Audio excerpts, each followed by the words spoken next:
Para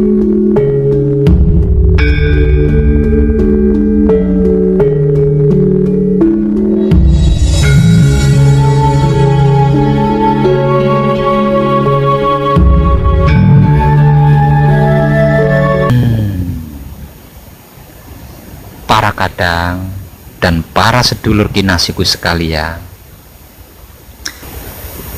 sepertinya ramalan tentang masa depan dunia, khususnya NKRI yang kita cintai ini, akan benar-benar terjadi.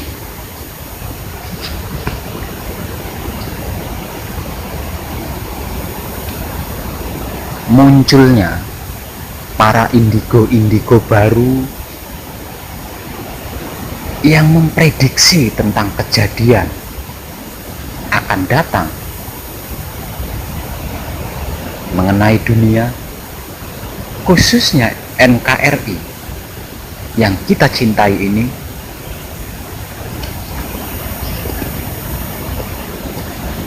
perlu saya setuju.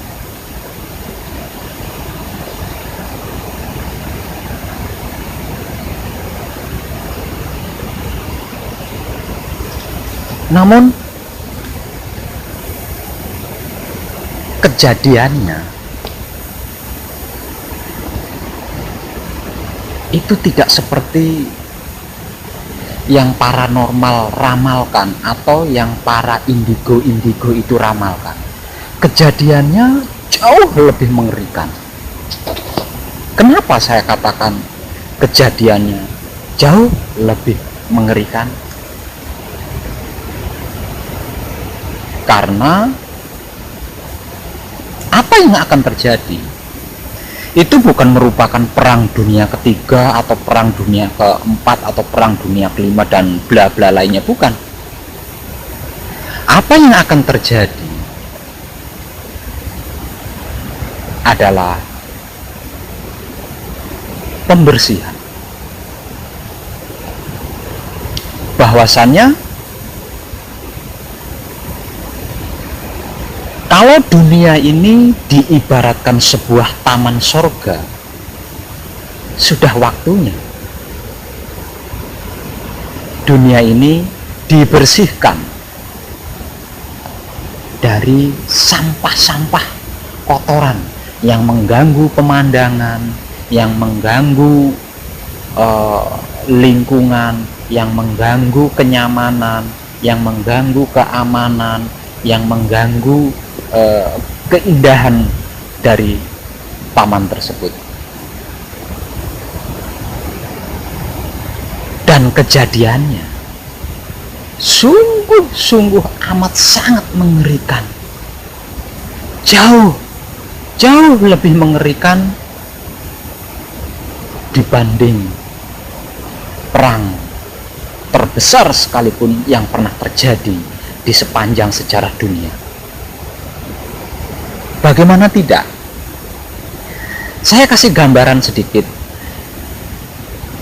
Di dalam sepanjang sejarah dunia, perang yang paling mengerikan adalah perang yang pernah terjadi pada zaman Nabi Sulaiman. Padahal perang itu bukan perang besar-besaran, hanya perang antar kelompok sekelompok saja. Tapi kengeriannya jauh lebih mengerikan dibanding perang besar dunia manapun. Kenapa saya katakan mengerikan? Sekali lagi, kenapa saya katakan mengerikan? Karena perang ini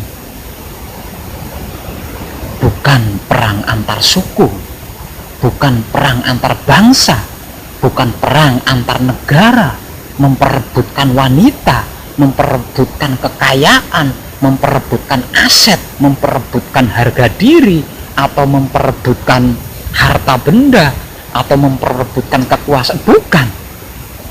Perang ini terjadi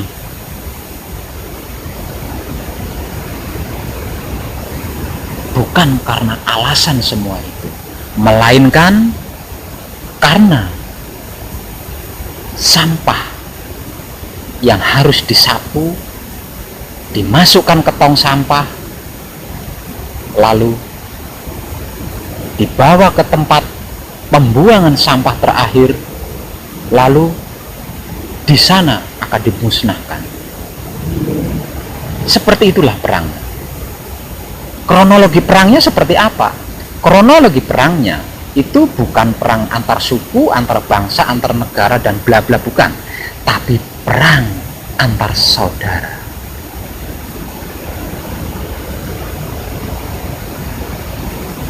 Seorang bapak memerangi anaknya, begitupun sebaliknya, seorang anak memerangi bapaknya.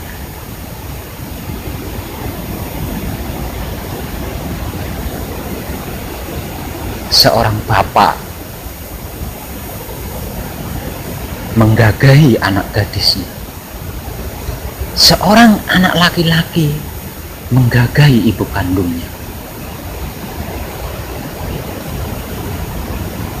Suami berperang dengan istri. Keluarga berperang dengan keluarga lainnya. Tetangga berperang dengan tetangga lain. Dan ini terjadi secara merata di seluruh penjuru dunia. Apakah itu tidak mengerikan? Dan semuanya itu terjadi di luar kesadaran mereka. Kenapa saya katakan di luar kesadaran mereka? Karena kesadaran mereka telah hilang, diganti dengan kesadaran bangsa jin-jin. Kemarahan mereka dikuasai oleh bangsa jin, oleh bangsa lelembut. Emosi mereka dikuasai oleh bangsa jin, oleh bangsa lelembut. Peperangan mereka, perselisihan mereka, pertengkaran mereka, semuanya itu dikendalikan oleh bangsa jin dan bangsa lelembut. Tidak ubahnya sebuah perang yang pernah dialami pada zaman Nabi Sulaiman. Perang mengerikan di dalam sepanjang sejarah dunia adalah perang yang pernah terjadi di zaman Nabi Sulaiman. Karena apa? Karena perang yang terjadi pada zaman Nabi Sulaiman adalah perang yang dikuasai atau yang dikendalikan oleh bangsa jin atau bangsa lelembut.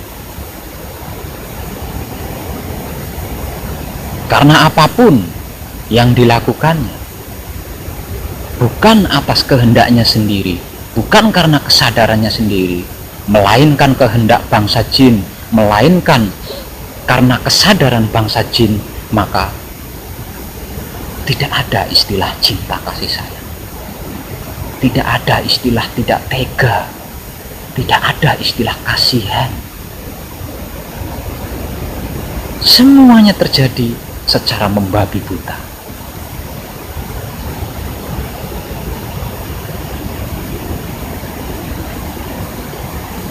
Perang ini bermula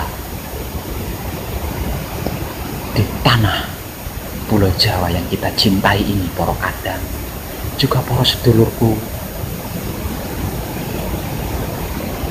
Karena di dalam sejarah spiritual, Pulau Jawa adalah surga. Dan tidak selayaknya surga itu memiliki sampah kotoran.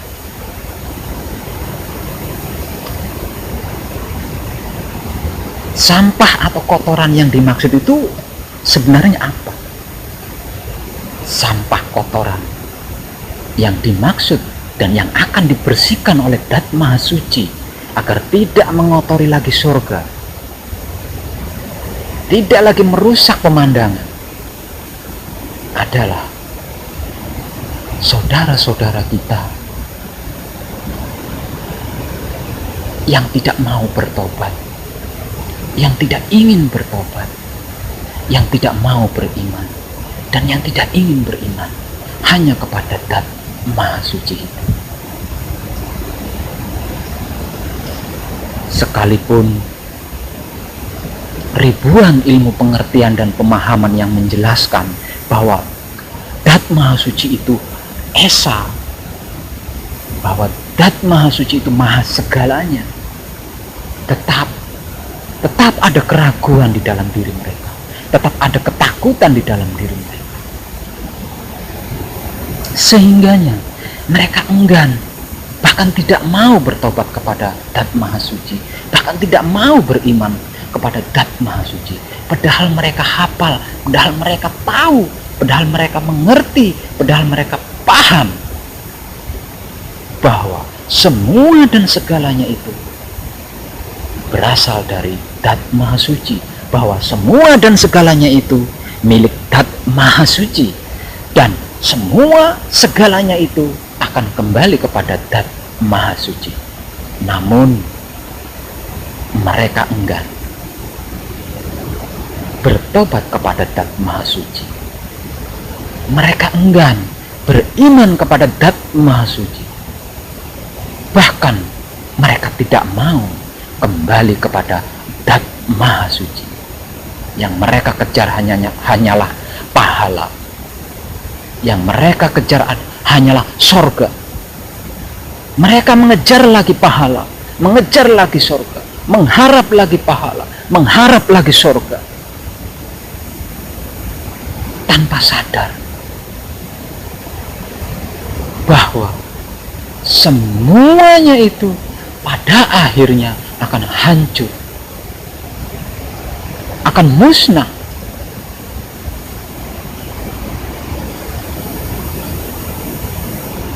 Kecuali Dat Maha Suci itu sendiri.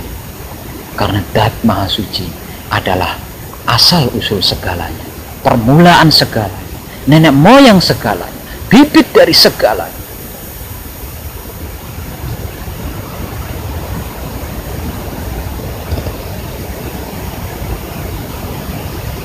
Sebab itu, karena itu, dengan penuh cinta kasih sayang, selalu saya kabarkan bahwa bertaubat itu melampaui segalanya, bahwa beriman itu melampaui segalanya. Dengan bertobat hanya kepada Dat Maha Suci, dengan beriman hanya kepada Dat Maha Suci, tidak ada satupun yang mustahil. Kita tidak perlu itu, tidak butuh ini. Hanya dengan bertaubat dan beriman kita bisa. Lalu kenapa kita mencari yang lain? Kenapa kita melakukan yang lain? Sementara apa yang kita lakukan itu tidak ubahnya sebuah sampah, sebuah kotoran yang mengganggu, yang merusak keindahan sebuah taman. Karena merusak, mengotori keindahan sebuah taman, dibersihkanlah. Dan pembersihan itu segera akan terjadi. Sangat-sangat sesegera mungkin akan terjadi. Seperti para indigo-indigo baru yang meramalkan tentang kejadian. Seperti paranormal yang meramalkan tentang kejadian. Namun kejadiannya tidak seperti yang mereka ramalkan. Karena apa? Karena kejadiannya jauh lebih mengerikan dibanding yang mereka ramalkan. Dan semuanya itu dipicu, dikuasai, dikendalikan oleh bangsa jin, bangsa lelembut yang menaruh dendam, kesumat kepada kita. Karena kita dianggap tidak layak sebagai manusia. Bangsa jin merasa iri dengan bangsa manusia, karena bangsa manusia mendapat status, mendapat stempel dari Dat Maha Suci sebagai makhluk paling sempurna di antara makhluk-makhluk lain. Namun dalam kenyataannya, kesempurnaan itu tidak tercermin di dalam diri setiap bangsa manusia.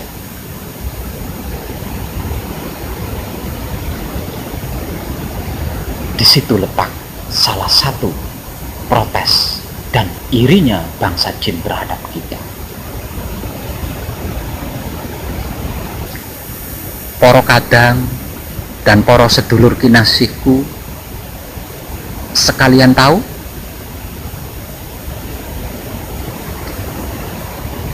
di era zaman kemajuan yang serba modern ini, di setiap daerah ada proyek pembangunan jalan tol. Para kadang dan para sedulur tahu seperti apa proses pembangunan jalan tol tersebut? Proses pembangunan jalan tol menurut saya brutal. Tidak menggunakan nurani sebagai manusia yang memiliki status atau setempel sempurna dibanding makhluk-makhluk lainnya. Kenapa? Coba saja para kadang, para sedulur, saksikan sendiri seperti apa proses pembangunan jalan tol itu. Tak kenal kompromi, tanpa kompromi, tidak peduli di depan itu ada pemakaman, tidak peduli di depan itu ada kuburan, tidak peduli di depan itu ada keramat, tidak peduli di depan itu ada sesuatu yang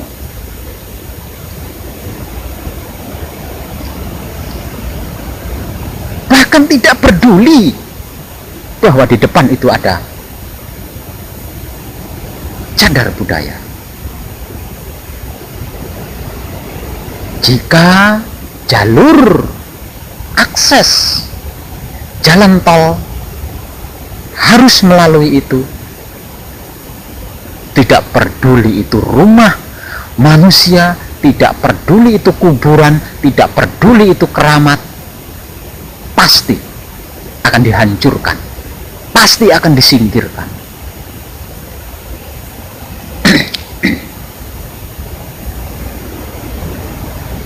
Seperti itulah proses pembangunan jalan tol.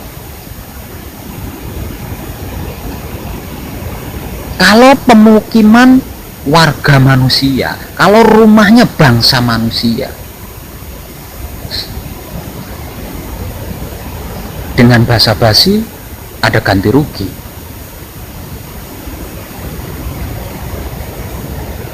Sesulit apapun bisa dikompromi. Tapi bagaimana dengan bangsa jin, bangsa lelembut, bangsa yang tidak kasat mata oleh kita? Mereka juga punya rasa dan perasaan sama seperti kita. Mereka juga punya marah, mereka juga punya sedih, mereka juga punya pilu, mereka juga punya kehidupan, mereka juga punya keluarga, punya orang-orang yang dia cintai. Coba para kadang dan para sedulur kinasihku pikirkan secara sadar, secara kasat mata, itu adalah pohon beringin.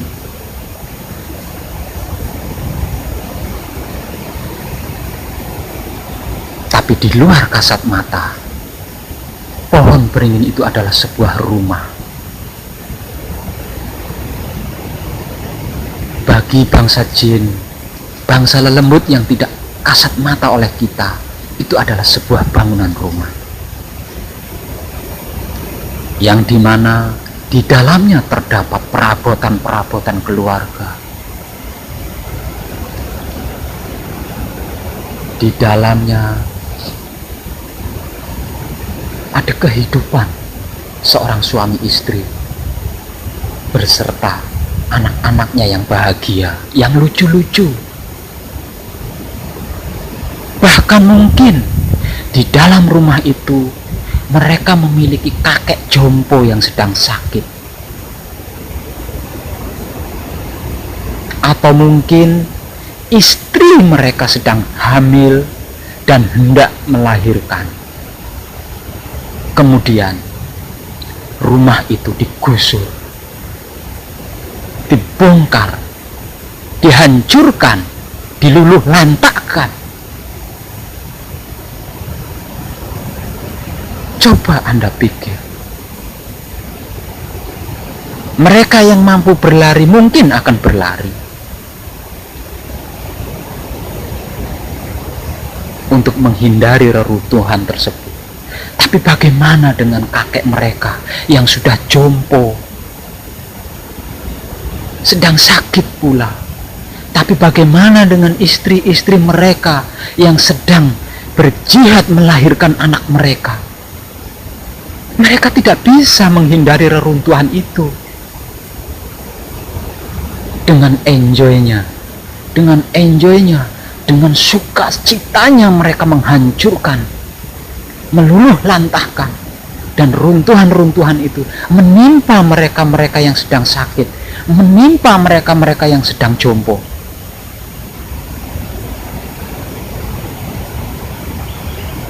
Andai hal itu terjadi kepada kita, bagaimana yang kita rasakan? Seperti apa yang kita rasakan? Coba pikir.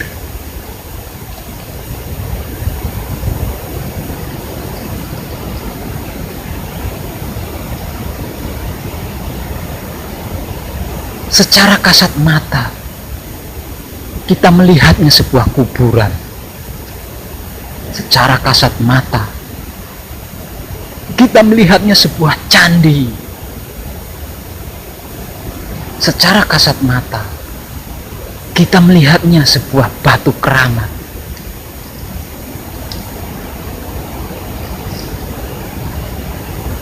Tapi bagi bangsa jin, bangsa lelembut, bangsa yang tidak kasat mata oleh kita, itu adalah pemukiman, itu adalah tempat tinggal mereka, itu adalah tempat bernaung mereka,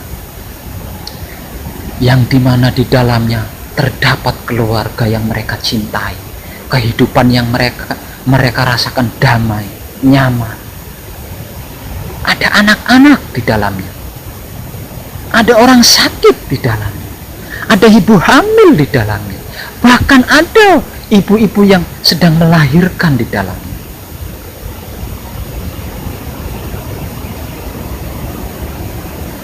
Tapi dengan alasan membuat jalan tol agar kita bisa berlalu dengan mudah dan nyaman,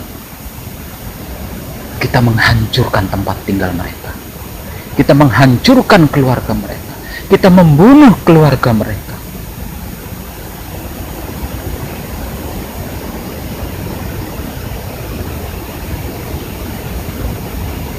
Dan hal ini terjadi di sepanjang proses proyek pembangunan jalan tol, dimanapun itu.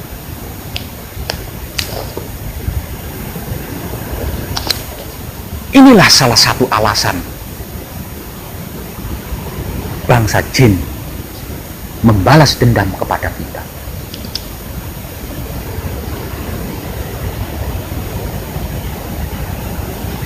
Kecelakaan maut yang menimbulkan korban nyawa terjadi di mana-mana, itu bukan karena semata-mata sialnya mereka, bukan. Tapi itu adalah skenario dari bangsa jin yang membalas dendam kepada kita karena perbuatan kita yang tidak manusiawi, yang tidak layak dari stempel sempurna dibandingkan makhluk-makhluk lainnya.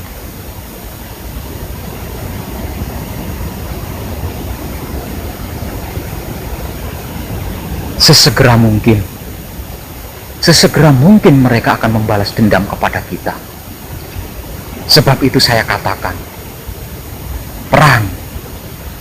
perang yang diramalkan oleh paranormal dan yang diramalkan oleh para indigo baru yang saat ini sedang tenar bermunculan yang tidak terhitung jumlahnya, akan segera terjadi dan benar-benar terjadi.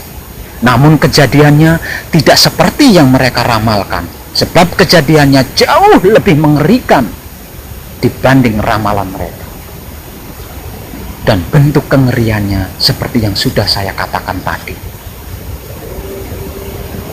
Suami istri berperang, orang tua anak berperang, mertua sama menantu berperang, tetangga dengan tetangga lainnya berperang, seagama berperang, sekepercayaan berperang, sekeyakinan berperang, bahkan seilmu dan seperguruan juga berperang. Dan perangnya itu karena dikendalikan oleh bangsa jin yang menaruh dendam kesumat kepada bangsa manusia.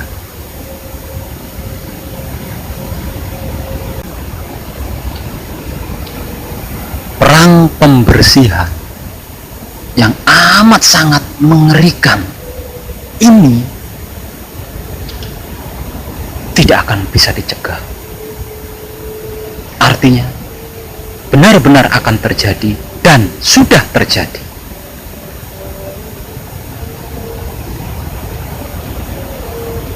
Namun sesungguhnya perang pembersihan yang amat sangat mengerikan ini bisa kita hindari. Dan cara untuk menghindarinya adalah bertaubat kepada Dat Maha Suci, lalu beriman hanya kepada Dat Maha Suci. Sebab itu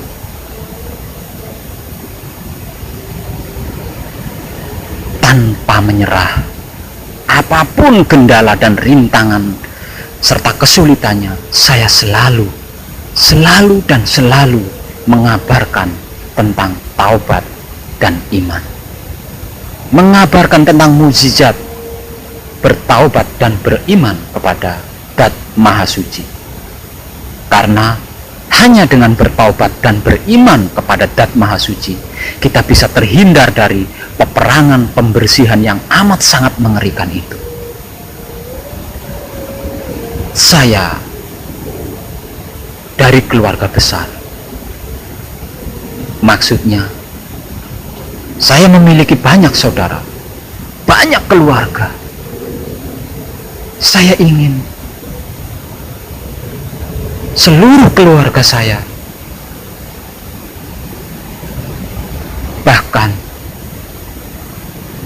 semua manusia hidup, bisa terhindar dari perang pembersihan yang amat sangat mengerikan ini.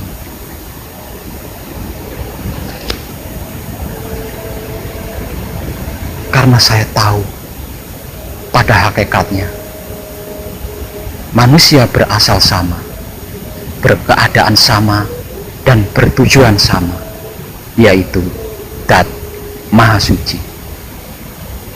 Sebab itu dan karena itu, tanpa pamrih, tanpa menyerah, saya selalu mengabarkan tentang mukjizat bertaubat dan beriman kepada Dat Maha Suci, demi bisa terhindar dari perang pembersihan yang amat sangat mengerikan itu. Tidak usah banyak, tidak usah seluruhnya, 30% saja.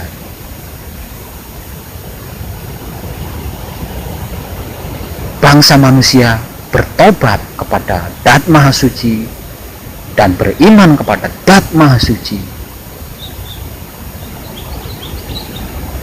perang pembersihan yang amat sangat mengerikan itu bisa terhindar.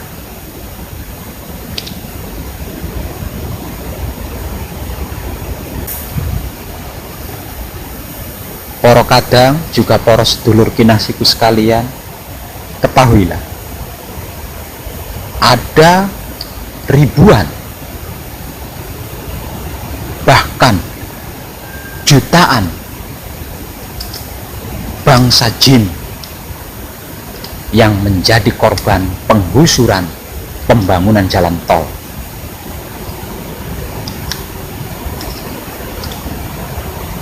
yang sewaktu-waktu siap membalaskan dendam kesumatnya kepada kita. Mereka hanya tinggal menunggu keputusan saja. Jika keputusan itu telah diterimanya, maka mereka pada saat itu juga akan bergerak melampiaskan dendam kesumat. Dan pemegang keputusan tersebut adalah Prabu Jenggolomane. Sebab itu, salah satu alasan kenapa saya berada di sini, di Jenggolomane, karena selain di sini adalah tempat terakhir saya sedang berusaha untuk meluluhkan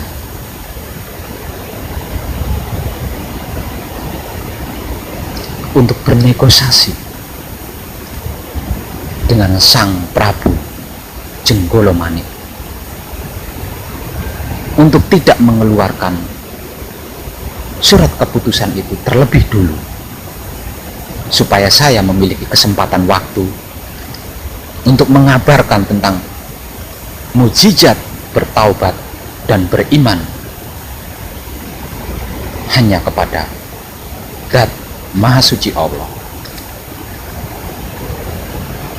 untuk mengajak saudara-saudariku semuanya tanpa terkecuali untuk bertaubat dan beriman hanya kepada Tuhan.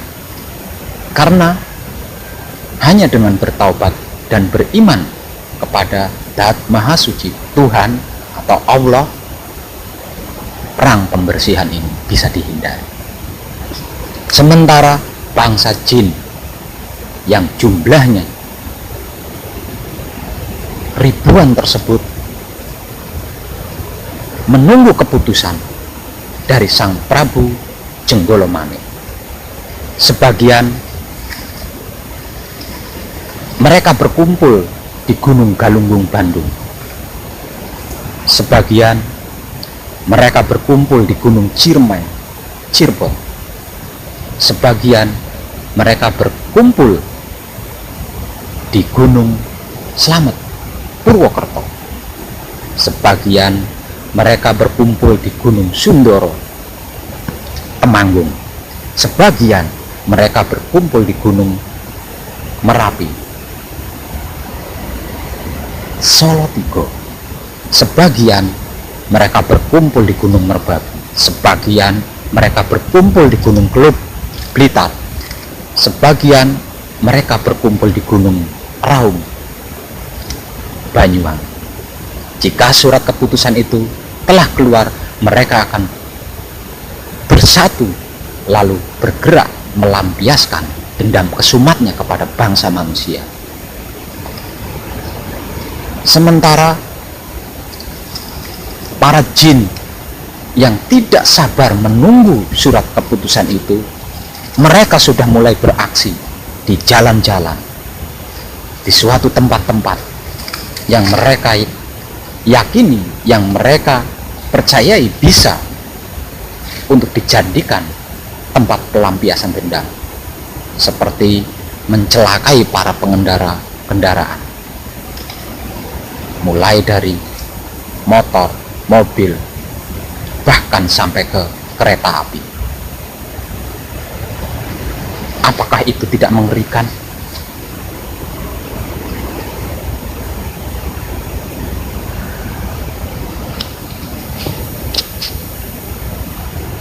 Sebagai seorang manusia yang memiliki pengetahuan di bidang ini,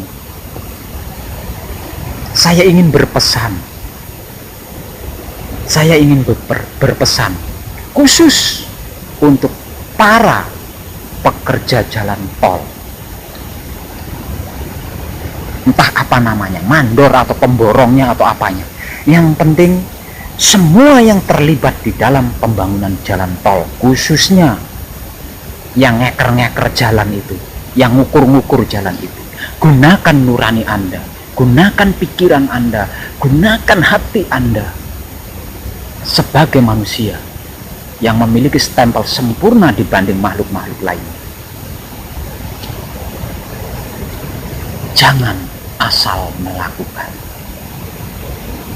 Ada kehidupan lain di samping kehidupan kita sebagai manusia, yaitu kehidupan bangsa jin, bangsa lelembut yang tidak kasat oleh mata kita. Dan tempat tinggal mereka terlihat oleh mata kita, sebuah pohon, candi, batu, kuburan, dan lain-lain. Jangan asal bongkar, jangan asal terjang.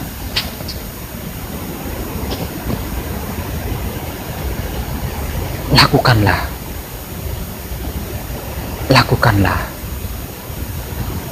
sebuah ritual-ritual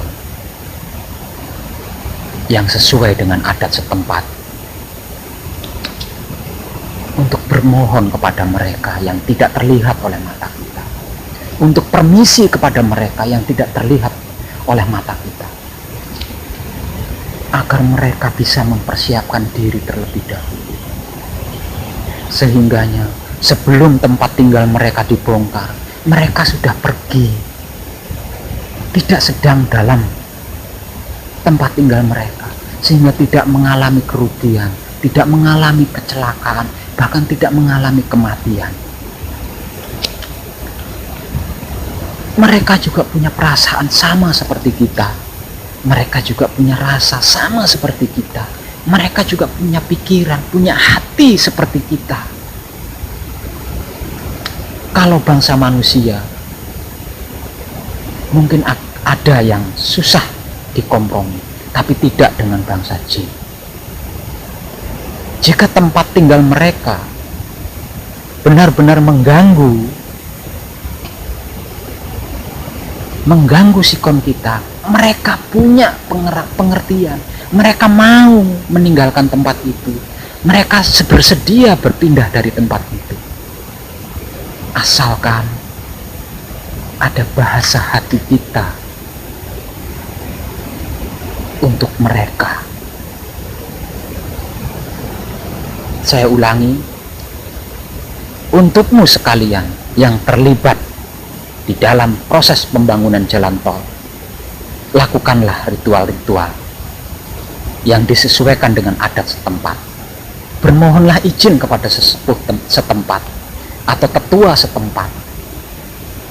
Jika proyek pembangunan jalan tol menerobos sebuah makam, menerobos sebuah pohon, menerobos sebuah batu, menerobos sebuah candi, atau tempat-tempat keramat lainnya, jangan asal serobot, karena pada akhirnya kita yang akan menanggung akibatnya.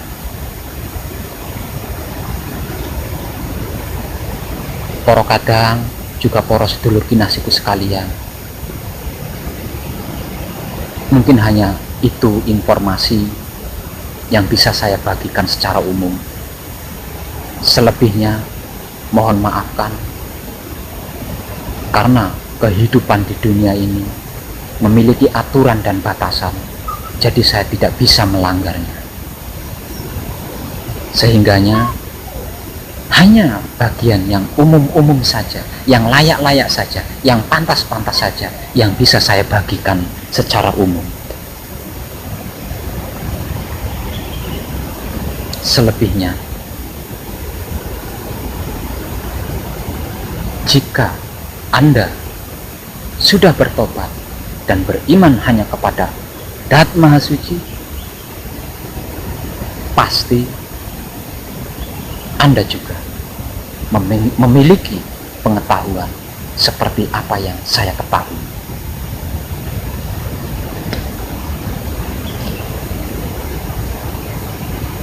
Saya Wong Edan Babu mengucapkan salam rahayu dan terima kasih.